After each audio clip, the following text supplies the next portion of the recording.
Au cinéma, il serait rangé dans la colonne des éternels second rôles. Et bien qu'il soit très apprécié outre-Atlantique, le Docteur Strange est toujours cet illustre inconnu croisant les vedettes de l'univers Marvel, sans pour autant s'imposer en solitaire. Docteur Strange a pourtant quelques atouts.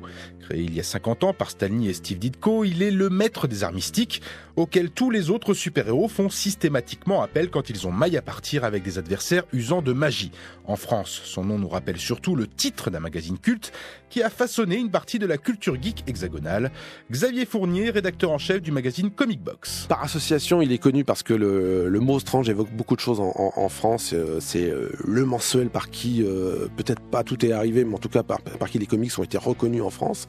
Dans les kiosques, c'était un rendez-vous. Le Docteur Strange, c'est un sorcier. C'est un sorcier, donc un magicien, plus exactement, qui est la star mystique des éditions Marvel, qui lui aussi a son talon d'Achille. À la base, c'est un chirurgien qui, parce qu'il a un problème d'alcool, a un accident, peut plus utiliser ses mains, et comme il cherche à guérir ses mains part au Tibet, là il tombe sur un ancien qui le forme à la magie, et finalement, au lieu de guérir ses mains, en les guérissant, ce type-là devient le sorcier suprême de la Terre. Et au sommet de sa gloire, dans les années 60, à l'époque où la concurrence était encore modérée, le Docteur Strange s'est même offert le premier rôle dans un long métrage animé et apparaît de ci de là dans des jeux vidéo. Au début des années 90, on envisageait même une adaptation cinématographique du Docteur Strange.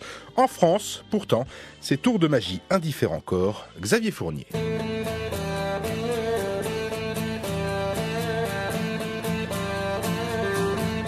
En France, il est un peu moins connu parce que à l'époque, ça rigolait moins quand on arrivait avec un héros qui essentiellement est païen. Pour protéger les enfants en France, on voulait pas de personnages qui invoquaient des démons ou qui combattaient des démons. Donc, au niveau de la censure, il est un peu passé de côté, on va dire. Doctor Strange, c'est un personnage qui est connu, mais en même temps qui est pas super aimé. C'est-à-dire que finalement, une fois qu'on a passé l'étape où il était chirurgien, et en plus, chirurgien, c'est pas très proche du lecteur lambda des années 60 et 70. On oublie assez vite son pathos, et du coup, la formule n'est pas si marvelienne que ça.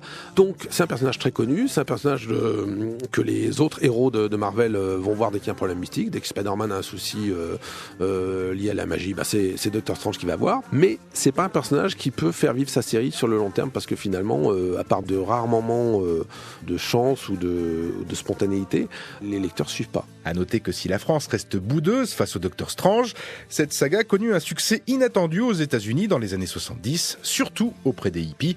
Ces derniers croyaient en effet y retrouver le décor des paradis artificiels du LSD, aux grandes dames de son auteur, Steve Ditko, qui de son côté détestait les hippies.